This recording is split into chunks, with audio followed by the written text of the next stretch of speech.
உங்களுக்கு ஒரு பிரச்சனை, எனக்கு ஒரு பிரச்சனை, ரெண்டு பேருக்கு ஒரே பிரச்சனை, ஒரே பலன், ஒரே தன்மை எப்படி இருக்கும்? இல்லை, மொத்தமே 12 ராசி தான் இருக்குது. 12 ராசியில் இருக்கவங்களுக்கு அப்புறம் 12 பிரித்து வச்சாச்சு. இப்போ மகரத்துக்கும் கும்பத்துக்கும் மீனத்துக்கும் 7.5 ஓடிக்கிட்டு இருந்துச்சு.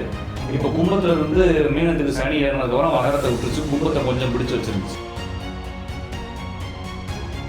ஆனா கும்பராசி நேயர்களையும் போட்டுன்னு வச்சுக்கோங்க, லைட் பிச்சுக்கும் அப்படின்னு சொல்ற மாதிரி ஒரு படத்துல சொல்ற அப்படின்ற மாதிரி ஆகிப்போம். அப்ப மக்கள் அட்ராக்ஷன் பண்றது இது வந்து அட்டென்ஷன் சீக்கிங் தான். அப்ப அது போல திருக்கணிதம் என்பது ரியல்லா நடக்கிறது. திருக்குனா பார்த்து முடிவு செய்த கணிதம். அப்ப திருக்கணிதப்படி கும்பத்துல இருந்த சனி போன ஒரு 5-6 மாசத்துக்கு முன்னாடி மேல போச்சு. இந்த ஒரு 3-4 நாளைக்கு முன்னால திருப்பி வக்ரமாயிருக்கு, கீழே வரல, வக்ரமாயிருக்கு. வக்ரமானால் அதுக்கு பின்னாக்கி செயல்படும்ன்ற மாதிரி ஒரு நம்பிக்கை ஜோசிய கணிதங்கள்ல இருக்கே தவிர அது வக்ரமானா பின்னால வராது.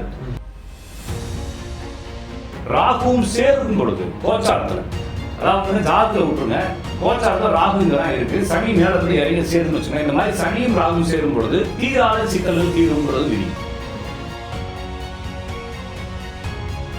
அப்போ ஒரு பாவம் இயங்குவதற்கு அதனுடைய 2, 6, 8, 12 பாவங்கள் மறைந்திருந்து செயலாற்றுன்றது தான் இந்த ஜோசிக்காரங்க என்ன பண்ணாங்கன்னா, மறைவுன்னே இந்த ஒரு படத்துல சந்தானம் ஒழிச்சிருப்பான் பாருங்க, சந்துகளுக்குள்ள அது மாதிரி மறைஞ்சிருக்கக்கூடிய பாவங்கள் நினைச்சாங்க. அப்படி எதுவும் மறைவுலாம் இல்லை.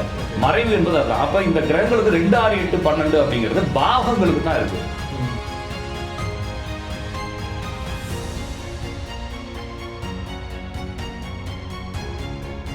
வணக்கம் சார். வணக்கங்க, நேரில் அனைவருக்கும் வணக்கம் சார். இப்போ கும்ப ராசியில இருந்து கும்ப ராசிக்கு வந்து ஜென்ம சனி போயிடுச்சு அப்படின்னு ஒரு நியூஸ் வந்திருக்கு. திடீர்னு இப்போ ஒரு நியூஸ் ஒன்று வந்திருக்கு, இல்ல வக்ர சனி வருது அப்படின்னு. மறுபடியும் மீனத்துல இருந்து கும்பத்துக்கு வர்றாங்க. இப்ப என்ன அவரு போயிட்டாரா இல்லையா, இல்ல இந்த சனி வக்ர சேர்க்கையினால எதனா ப்ராப்ளம் யாராருக்கு, எந்தெந்த கிரகத்துக்கு, எந்தெந்த ராசிக்கெல்லாம் ப்ராப்ளம் வரும் அதை சொல்லுங்க. இந்த ராசி அடிப்படையில் பார்க்குறது, இப்போ நீங்கள் ஒருவேளை நீங்களும் கும்பராசி நானும் கும்பராசின்னு வச்சுக்கோங்களேன், நம்ம 2 பேருடைய ஒரே வாழ்க்கையா இல்லை. உங்களுக்கு ஒரு பிரச்சனை, எனக்கு ஒரு பிரச்சனை, 2 பேருக்கு ஒரே பிரச்சனை, ஒரே பலன், ஒரே தன்மை எப்படி வரும்? மொத்தமே 12 ராசி தான் இருக்கு. 12 ராசியில் இருக்கவங்களுக்கு அப்புறம் 12 பிரித்து வச்சாச்சு. இப்போ மகரத்துக்கும் கும்பத்துக்கும் மீனத்துக்கும் 7.5 ஓடிக்கிட்டு இருந்துச்சு. இப்போ கும்பத்துல இருந்து மீனத்துக்கு சனி ஏறினதுக்கப்புறம் மகரத்தை விட்டுருச்சு, கும்பத்தை கொஞ்சம் பிடிச்சு வச்சிருந்துச்சு. இப்போ திருப்பி வக்ரமான கும்பத்தை மறுபடியும் பிடிச்சு மகரத்துக்காக பயப்படுறான். அவனுக்கு என்ன, அவனுதான் முடிஞ்சிச்சு, ஜென்மசனி முடிஞ்சிச்சு, திருப்பி வக்ரமாயிட்டு ஜென்மசனி தான் முடிஞ்சிச்சு. அடுத்து விரையம் இருக்கு, பாதம் இருக்கு, மொத்தம் 7.5 சனியில ஒரு 2.5 வருஷம் சனி தான் முடிஞ்சிருக்குன்ற மாதிரி லாஜிக். இந்த லாஜிக்கே தவறான லாஜிக். அப்ப 7.5 சனியில ஏதாச்சும் கெட்டது நடக்குமானா கெட்டது நடக்கிறதுக்கு வாய்ப்புகள் இல்லை. 7.5 சனினா என்ன அர்த்தம் அப்படின்னா, உங்களுடைய ஜாதகத்தில் 9 கிரகங்கள் இருக்கு இல்லைங்களா, அதுல சந்திரன் என்ற கிரகம் விருச்சக ராசி அப்படி இருந்தா விருச்சக ராசின்னு அர்த்தம். தனுசு ராசியில இருந்தா நீங்க தனுசு ராசின்னு சொல்றாங்க, மகர ராசியில இருந்தா மகர ராசி சொல்றாங்க. அப்ப 12 கட்டத்துக்கு ஒவ்வொரு பேர் இருக்கு, ஒரு ஊர்னு வச்சுக்கோங்களேன். இப்ப மதுரை, திண்டுக்கல், திருச்சின்னு சொல்ற மாதிரி இந்த சந்திரன் வந்து எந்த ராசியில உட்காந்துருக்குன்னா அந்த கட்டத்தோட பேரு கும்பம். அப்ப அவரை நம்ம கும்பராசி, ஜனன ராசி கும்பராசின்னு கூப்பிடுறோம். அப்ப அந்த கும்பராசியில இப்ப கோச்சார சனி போகுது. எனவே இந்த சனி உங்களுடைய சந்திரனை பீடித்திருக்கிறது. அப்ப 7.5 வருடங்கள் இதை வந்து தொந்தரவு பண்ணும் அப்படின்றது வந்து பழைய ஒரு இதிகாச கதையில இருந்து கொண்டு வராங்க. இது வந்து 7.5 வருஷம் ஒருத்தரை பிடிச்சுக்கும் விடாது அப்படின்னு. இது எனக்கு அது அப்படிலாம் ஒன்றும் கிடையாது. இது வந்து சும்மா ஒரு அதாவதுங்க, இப்போ நீங்க ஒரு ஆட்டோமொபைல்ல இருக்கிறீங்க, நம்ம 2 பேரும் ஆட்டோமொபைலை பத்தி பேசுறோம், நம்ம 2 பேரும் ஆட்டோமொபைல் பத்தி தெரியாத நான் பேசுறோம். சார் MRF டயர் போட்டேன், நல்ல மைலேஜ் கிடைக்குது சார் அப்படின்னு நீங்க சொல்றீங்க. அப்ப நான் எனக்கு தெரியாதுல்ல. இப்போ நான் என்ன செய்யறேன்னா, நான் அதை பார்த்துட்டு நான் எனக்கு தெரிஞ்ச பசங்களுக்கு தான் சொல்றேன், MRF டயர் போட்டால் நல்ல மைலேஜ் வரும் அப்படின்னு சொல்றேன். அவன் கேட்குற என்ன செய்யணும், இன்னும் 10 பேர் சொல்றப்ப அப்போ MRF போட்டால் மைலேஜ் வரும்னு சொல்லி ஒரு பரவலான ஒரு நம்பிக்கை வருதுன்னு வச்சுக்கோங்களேன். ஆனால் டெக்னிக்கலான ஒரு மெக்கானிக்கை போய் கேட்டோம்னா, ஐயோ டயருக்கு அதுக்கு என்ன சம்பந்தம், டயர் வந்து ரிப் ஆகாமல் தேயாம பேலன்ஸ் பண்ணி அரேஞ்ச் பண்ணி அதுக்குள்ள நல்ல ப்ரெஷர்லாம் வச்சு பண்ணா மைலேஜ் வருமா வராதுன்றத சொல்லலாம். அது வந்து கிரிப்புக்கு போகலாம், லாங்கிவிட்டியை பற்றி பேசலாமே தவிர டயர் கம்பெனிக்கு மைலேஜுக்கு என்ன தொடர்புன்னு ஒரு டெக்னிக்கலான ஆள் கேட்பாங்க இல்லைங்க. அதுபோல இந்த ஜோசியத்தை பற்றி தவறான நம்பிக்கை இந்த ராசி பலனும், ராசி பலனுக்கு மேலே போகக்கூடிய சனியும். இப்போ 7.5 சனின்னு ஒன்றும் கிடையாது, ஓகேங்களா. 7.5 சனி என்ன சொல்றாங்கன்னா, சுக்கிரனுக்கு 12-1-2லையும், லக்னத்துக்கு 12-1-2லையும், ஜனன சந்திரனுக்கு 12-1-2லையும் போனால் 7.5 சனின்னு சொல்றாங்க. அப்ப சந்திரனுக்கு மட்டும் இல்ல, லக்னத்துக்கும் இருக்கு, சுக்கிரன் இருக்கக்கூடிய ராசிக்கு இருக்கு. இது வந்து ஆதி நூல்கள் என்ன சொல்றாங்கன்னா, இது வந்து பலனா சொல்றாங்க. பலனா சொல்றப்ப இப்போ ஒவ்வொரு கிரகத்தையும் நம்ம வர்ணிக்கணும் இல்லைங்களா. அப்போ உங்க ஜாதகத்துல சனி இருக்கக்கூடிய கிரகத்தின் ராசிகள் மீது சனி போனால், குரு இருக்கக்கூடிய ராசிக்கு மேல் சனி போனால், சூரியன் இருக்கக்கூடிய ராசிக்கு மேல சனி போனால் அப்படின்னு ஒவ்வொரு கிரகத்தையும் என்ன செய்யறாங்க வர்ணிச்சு சொல்றாங்க பெரிய புத்தகத்துல. இவங்க என்ன பண்றாங்கன்னா அந்த சந்திரன் முடியாது. இப்ப உங்க ஜாதகத்துல சனிக்கு மேல சனி போனா உங்களுக்கு பிரச்சனை சொன்னா உங்க ஜாதக சனி எங்க இருக்கு உங்களுக்கு எப்படி தெரியும்? எங்க இருக்கு? சரி, ஜாதகத்தை பார்த்தா மட்டும் உங்களுக்கு தெரிஞ்சிருமா? உங்க ஜாதகத்தை காட்டி உங்க ஜாதகத்துல குரு எங்க இருக்குன்னு கேட்டா சொல்லிடுவீங்களா? சொல்ல வேண்டியது தெரியாத நான் காமன் பீப்புளா இருக்கிறவங்க தெரியாது சார், ஒன்றும் தெரியாது. அந்த கட்டத்தோட பேரு தெரியும் ஃபர்ஸ்ட் இல்லைங்களா? அப்ப அந்த கட்டத்துல குருனா எங்க இருக்கு, வியாழன் எழுதி வச்சிருப்பான் இல்லைங்களா? அது எங்க எழுதிக்கிறான், அது எந்த ராசியில இருக்குது, இப்போ கோச்சார சனி எங்க போயிட்டு இருக்கு, இந்த மாதிரி கதைகள் எல்லாம் நிறைய பேருக்கு தெரியாது. அப்போ உங்களுக்கு காமன் பீப்புளுக்கு ஒரு குழப்பத்தை ஏற்படுத்தணும், ஒரு நம்பிக்கை ஏற்படுத்தணும், என்ன செய்யலாம்னா அவங்களுக்கு அவங்களுடைய ராசி தெரியும் இல்லைங்களா? பொதுவா இப்போ உங்களோட சாதாரணமா சகஜ மக்கள்கிட்ட போய் கேட்டீங்கன்னா எல்லாத்துக்கும் ராசி தெரியுங்க, எல்லாத்துக்கும் நட்சத்திரங்கள் கொஞ்சம் தெரியும், பாதிக்கு பாதி நட்சத்திரம் தெரியும். லக்னம் வந்து ஒரு 20% தான் தெரியும். அதுக்கப்புறம் கிரகங்கள் இருக்கக்கூடிய பொசிஷன் 2% 3% தான் மக்களுக்கு தெரியும். இது யாருக்குமே அவங்களுடைய ஜாதகத்தை பத்தி தெரியாது. அப்ப பொதுவா எல்லாரையும் நான் கவர் பண்ணணும் இல்லைங்களா? எல்லா தண்ணியை தெளிச்சோம்னா எல்லா பேருக்குமே விழுகணும்னா கோபுரத்துன்னு தெளிக்கிற மாதிரி என்ன செய்யறதுன்னா மொத்தத்துக்கு அப்படி பரசி அடிச்சு விடுறது. கும்பராசி நேயர்களே அப்படின்னு அதுல ஒரு 12ல ஒரு பகுதி கவர் ஆயிடுவான். மகர ராசி நேயர்களே அப்படின்னு 12 ராசி நேயர்களே போட்டோம்னா ஊர்ல இருக்கிற எல்லாத்தையும் வரிசையில் நிப்பாட்டிடலாம். நான் இப்போ வந்து சனி கும்பத்தில் இருப்பவர்கள் அப்படின்னு சொன்னோம்னா என்னுடைய வீடியோ எத்தனை பேர் பார்ப்பான்? 1 லட்சம் 2 லட்சம் 1 லட்சம் 2 லட்சம் பார்த்தா பிரச்சனை இல்லை. 1000 2000 கூட போகாது. புக்ல நான் வந்து சனி கும்பத்தில் இருக்கும் ஜாதகர்களுக்கான பலன் எழுதிங்க. அந்த புத்தகம் வந்து அவர் பெருசா விற்காது. ஆனா கும்பராசி நேயர்கள்னு போட்டுன்னு வச்சுக்கோங்க, லைக் பிச்சுக்கும் அப்படின்னு சொல்ற மாதிரி ஒரு படத்துல சொல்ற மாதிரி அப்படின்ற மாதிரி ஆகிப்போம். அப்ப மக்கள் அட்ராக்ஷன் பண்றது இது வந்து அட்டென்ஷன் சீக்கிங் தான். அப்ப ராசி அடிப்படையில் சந்திரன் போகக்கூடிய பலன்கள் தவறானது, சனி போகக்கூடிய பலன்கள் தவறானது, குரு போகக்கூடிய பலன்கள் தவறானது. அப்ப எந்த அடிப்படையில் கோச்சாரத்தை எடுத்துக்கணும் அப்படின்னா ஒவ்வொரு கிரகத்தையும் எடுத்துக்கணும். இப்போ உங்க ஜாதகத்துல சந்திரன் எங்க இருக்கு, சூரியன் எங்க இருக்கு, சுக்கிரன் எங்க இருக்கு, புதன் எங்க இருக்கு, குரு எங்க இருக்கு, செவ்வாய் எங்க இருக்கு, சனி எங்க இருக்குன்னு எல்லா கிரகங்களையும் இப்போது சனி வந்து இப்போ வக்ரமாய் கீழே இறங்குது இல்லைங்களா, ஆனா மீனத்துல சனி இருக்கு இல்லைங்களா, இந்த சனி இந்த எல்லா கிரகங்களையும் எப்படி ஆக்டிவேட் பண்ண போகுதுன்றத வச்சு தான் உங்க பலன்னு சொல்ல முடியும். எப்படி ஆக்டிவேட் ஆகும்? எப்படின்னா ஒவ்வொரு ஜாதத்துக்கு ஒருமே ஆக்டிவேட் ஆகும் இல்லையா? இப்போ உங்க ஜாதத்துல வேற கிரகங்கள் இருக்கும், என் ஜாதத்துல வேற கிரகங்கள் இருக்கும். அப்போ பொதுவாக ஒரே மாதிரி இந்த மீனராசில இருந்து வக்ரமான சனி எல்லாத்துக்கும் ஒன்னா செய்கின்ற அமைப்புகள் எதுவும் இல்லை. இப்போ கும்பராசிக்காரங்க ஃபுல்லா திருப்பி ஜென்மம் வந்துருச்சு, திருநள்ளாறு போன்றாங்க, ஓடுதுன்றாங்க. திருநள்ளாறுல தான் லெட்டர் அனுப்பிச்சிட்டாங்கல்ல, இந்த பக்கமே வராத எவனா அடுத்த வருஷம் தான் சனி பேசுன்னு சொல்லிட்டாங்கல்ல இல்லைங்களா? ஒன்றும் புரியல சார். எதுக்கு நீங்க புரியுதுன்னு சொல்றீங்க? அதாவது நீங்களா போட்டு குழப்பிக்குவீங்க இல்லைங்களா? இல்ல சார், ஒருத்தர் என்ன சொல்றாங்க, இப்போ நீங்க சொன்னீங்க ஒருத்தர் சார் இது வக்ர சனி, நீங்க வந்து எல்லாரும் திருநள்ளாறு போகணும் ஒரு டீம் சொல்றாங்க. இன்னொரு டீம் என்ன சொல்றாங்க, வக்ரெல்லாம் ஒண்ணுமே இல்லை, இன்னும் வந்து கும்பத்துல தான் இருக்குது, கும்பத்தை விட்டு இன்னும் போலான்றாங்க. இந்த மாதிரி திருக்கணிதம் வாக்கியம் அப்படிங்கிறது வந்து இது வந்து ஆதி காலத்துல இருந்து வாக்கிய கணிதங்கள் பாட்டுகளாக, வாக்கியம்னா பாட்டுகளாக எழுதப்பட்டு அந்த பாட்டுகளை வந்து நியூமெரிக்கா மாத்தி அதை கணிதம் செஞ்சு ஒரு பஞ்சாங்கம் போடுறாங்க. இது வந்து நடைமுறை சடங்குகளுடன் தொடர்பு கொண்டது. ஓகேங்களா? இது சடங்குகளை தொடர்ந்து அப்ப வந்து எந்த டயத்துல கோயில் திறக்கணும், எந்த டயத்துல கோயில் புறப்பாடு, எந்த டயத்துல கோயில் கும்பாபிஷேகம், இந்த மாதிரி சடங்குகள் தொடர்பான கணிதங்கள் செய்வதற்கு அது நம்ம தனி மனித ஜாதகத்தை பயன்படுத்துவதற்கு வானியல் கணிதங்களை பயன்படுத்துறாங்க. இது வந்து சடங்குகளுக்கும் அதுக்கும் தொடர்பு கிடையாது. இது நாங்க வந்து என்ன செய்யறோம், ஜோசிக்காரங்க திருக்கணிதம் சொல்லிட்டு இது 700 ஆண்டுகள் 800 ஆண்டுகளுக்கு முன்னால 2ஆம் ஆரிய பற்றாலே உருவாக்கப்பட்டு அதுக்கு பயன்பாட்டில் இருக்குது. நம்ம தமிழ்நாட்டை தவிர மீது எந்த நாடுகள்லையும் இந்த வாக்கியத்தை பயன்படுத்தல, நிப்பாட்டிட்டாங்க. மீது எல்லா இடத்துலையும் திருக்கணிதத்தை பண்றாங்க. நம்ம ஊர்ல மட்டும் அது சிலர் தான் அது வாக்கியத்தில் இருக்காங்க. அதுக்கு காரணம் பழைய பழமைகள் மாறாது. இனிமே நிறைய பேர் பட்டன் செல் வச்சுட்டு இருப்பாங்க. கேட்டோம்னா இதுதான் சார் வசதி, ரொம்ப நல்லது, உடம்பு கெட்டு போகாது, மனசு கெட்டு போகாதுன்னு அவங்களுக்கு தெரியாது, வேற பயன்படுத்த தெரியாதனால என்ன செஞ்சிருக்காங்க, அதை பெருமை அடிச்சுட்டு இருக்காங்க. அப்ப அது கூட திருக்கணிதம் என்பது ரியலா நடக்குது. திருக்குனா பார்த்து, அப்ப பார்த்து முடிவு செய்த கணிதம். அவர் திருக்கணிதப்படி கும்பத்துல இருந்து சனி போன ஒரு 5-6 மாசத்துக்கு முன்னால மேல போச்சு. இந்த ஒரு 3-4 நாளைக்கு முன்னால திருப்பி வக்ரமாயிருக்கு, கீழே வரல, வக்ரமாயிருக்கு. வக்ரமானால் அது பின்னாக்கி செயல்படும்ன்ற மாதிரி ஒரு நம்பிக்கை ஜோசிய கணிதங்கள் இருக்கே தவிர அது வக்ரமாகனா பின்னால வராது.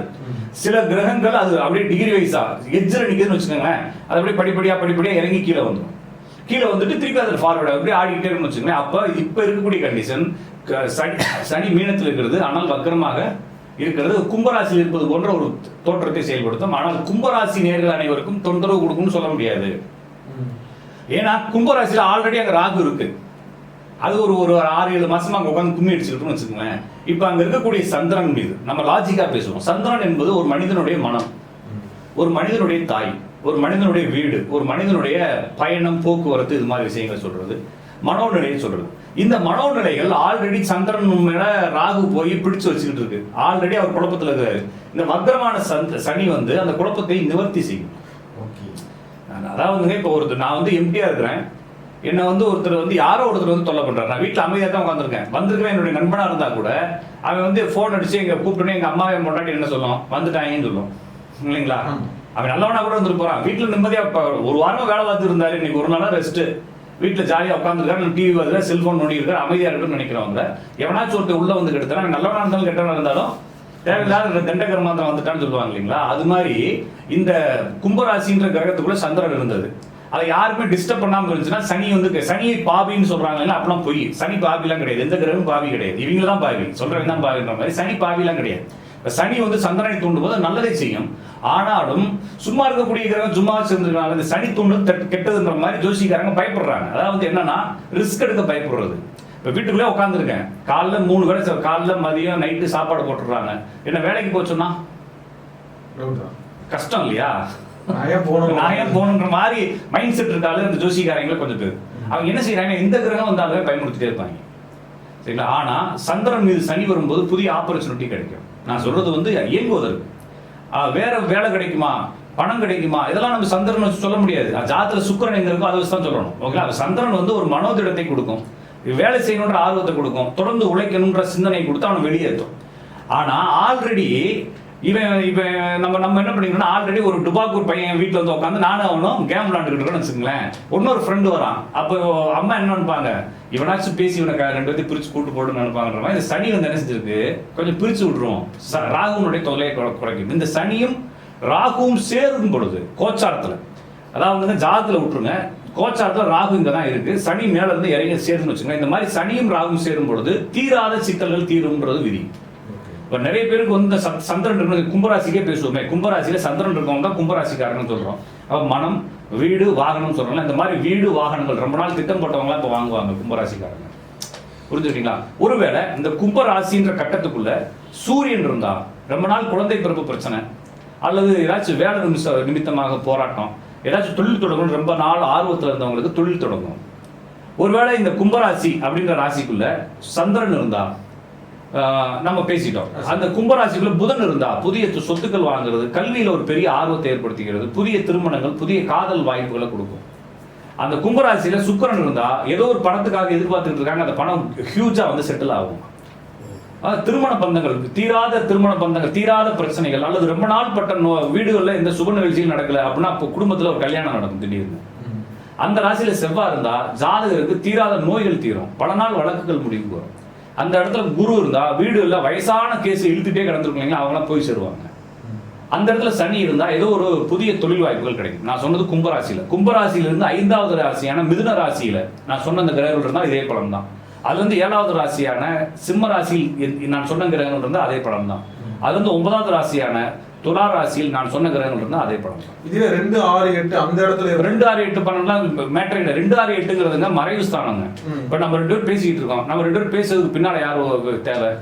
கேமராமேன். அவர் மறைஞ்சிருந்தான் வேலை பார்க்கறாரு. அப்ப அவர் டுபாக்கூர், அவர் கெட்டவர், அவர் ஃப்ராடுன்னு சொல்றதா? இல்ல, எந்த அதாவது மறைவு ஸ்தானத்துல இருக்கும்போது அதுதான் சொல்றேன், மறைவுகள் செயல்படாதுன்னு சொல்றாங்க. அப்படிலாம் இல்லைங்க. மறைவு ஸ்தானம்னா நான் சொல்லிட்டு புரிஞ்சுட்டு இல்லைங்களா? மறைவு ஸ்தானம்னா மறைந்திருந்து வேலை பார்ப்பது. மறைந்திருந்து பேக்ரவுண்ட் ஒர்க்ஸ். பேக்ரவுண்ட் ஒர்க் என்ன டுபாக்கூர் வேலையாது. Okay okay. அப்ப ஒரு ஸ்தானம் இயங்குவதற்கு அதனுடைய 2, 6, 8, 12 மறைவாக இயங்கும். அப்போ ஒரு ஆணுக்கு பெண் இருக்கிறாள் அப்படின்னா பெண்ணு டுபாக்கூரா? இல்ல, என்னன்னா பேடா இல்லைங்களா?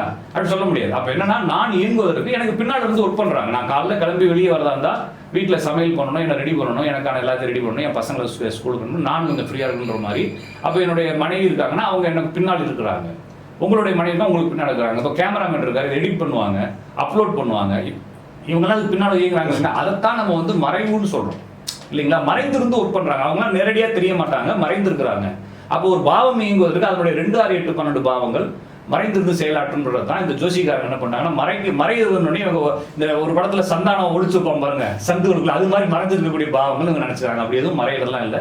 மறைவு என்பது அதுதான். அப்ப இந்த கிரகங்களுக்கு 2, 6, 8, 12 அப்படிங்கிறது பாவங்களுக்கு தான் இருக்கு, கிரகங்களுக்கும் ராசிகளுக்கும் இல்லை. அப்ப நம்ம வந்து பாவகம்னு சொல்றோம் இல்லைங்களா? 1 லக்னம், 2ஆம் வீடு, 3ஆம் வீடுன்னு சொல்றோம் இல்லைங்களா? அதுக்கு தான் 2, 6, 8, 12. ராசிகளுக்கு அதை பார்க்க கூடாதுன்னு சொல்றாங்க. ராசிகளுக்கு ஸ்தான பலனே வராது. ஓகேங்களா? இப்போ டெக்னிக்கலா பார்க்கும்போது, லாஜிக்கா பார்க்கும்போது லக்னத்துல இருந்து எண்ணும் பொழுதோ, லக்னத்துல இருந்து கணிதம் செய்யும் பொழுதுதான் 2, 6, 8, 12 மறைவு ஸ்தானம் அந்த மாதிரி ஸ்தான படங்கள். ராசியில இருந்தோ கிரகத்துல இருந்தோ அந்த மாதிரி கால்குலேஷன் கிடையாது. நம்ம கிரகத்துல இருந்து எடுக்கும்போது என்ன சொல்றாங்கன்னா ஒண்ணு திரிகோணம்னு சொல்றாங்க, ராசிகளின் இணைவுன்னு சொல்றாங்க. அப்ப இன்டர்நேஷனலாவே நம்ம ஊர்ல வந்து கோணம்னு சொல்றாங்க. வெளிநாடுகள் அஸ்ட்ராலஜில வந்து ட்ரெயின்னு சொல்லுவாங்க. நீங்க எந்த அஸ்ட்ராலஜி சாஃப்ட்வேர் எடுத்தாலும் ட்ரெயின்னு போட்டிருப்பான், செக்ஸ்டைல்னு போட்டிருப்பான், நம்ம உபதேஸ்தானம்னு சொல்றோம். ஸ்கொயர்னு போட்டிருப்பான், நம்ம கேந்திரம்னு சொல்றோம். ஆப்போசிஷன் போட்டிருப்பான், நம்ம சமசப்தம்னு சொல்றோம். கன்ஜெக்ஷன் போட்டிருப்பான், நம்ம வந்து சேர்க்கைன்னு சொல்றோம். அப்போ வேர்ல்டு வைடு கிரகங்களை பற்றி பார்க்கும் பொழுது கிரகங்களுக்குள் இணைவு வந்து 1, 5, 9, 4, 7, 10, 3, 7, 11, அப்புறமா வந்து 7, 1 இந்த இணைவுகளை தான் பொதுவாக கிரகங்களுக்கு பார்க்குறோம். இந்த கிரகங்களுடைய பார்வைன்னு வரும்போது திருக்பலம்னு சொல்றோம் இல்லைங்களா, பார்வை அப்படின்னு வரும்போது திக்பலம் வேற, இது திருக்குபலம் வேற. இது திருக்கு அப்படின்னா பார்வை. அப்ப செவ்வாய்க்கு வந்து 4, 7, 8, குருவுக்கு 5, 7, 9, சனிக்கு 3, 7, 10, 6, 7, 10 வரணும். ஆனா 3, 7, 10 சொல்லிட்டு இருக்காங்க. அது இதெல்லாம் வந்து திருக்குபலம். அப்ப எல்லாத்தையும் போட்டு இவங்க என்ன செய்யறாங்கன்னா குழப்பிக்கிட்டே இருக்கிறாங்க. அப்ப ராசிகளுக்கு 3, 7, 10 பாக்குறது, கேட்டா சனி பாக்குதுன்னு அப்படி பார்க்காது. அப்ப ஜாதகத்துல தான் வந்து கிரகங்கள் திருக்குபலம் அடையுமே தவிர கோச்சாரத்துல திருக்குபலம்லாம் கிடையாது. அதுல வந்து கன்ஜெக்ஷன் தான் வரும். அப்ப ரொம்ப குழப்பிட்டு இருக்கிறவங்க அதெல்லாம் பாரம்பரியம் அப்படிங்கறத பேசிக்கா படிச்சுட்டு போய் உட்காந்துக்கிட்டு எல்லாத்தையும் ஒரே இடத்துல விட்டுறவங்க தான் இந்த பிரச்சனை. அப்ப கும்பராசிக்கு எதுவும் தவறுகள் இல்லை, கண்டிப்பாக.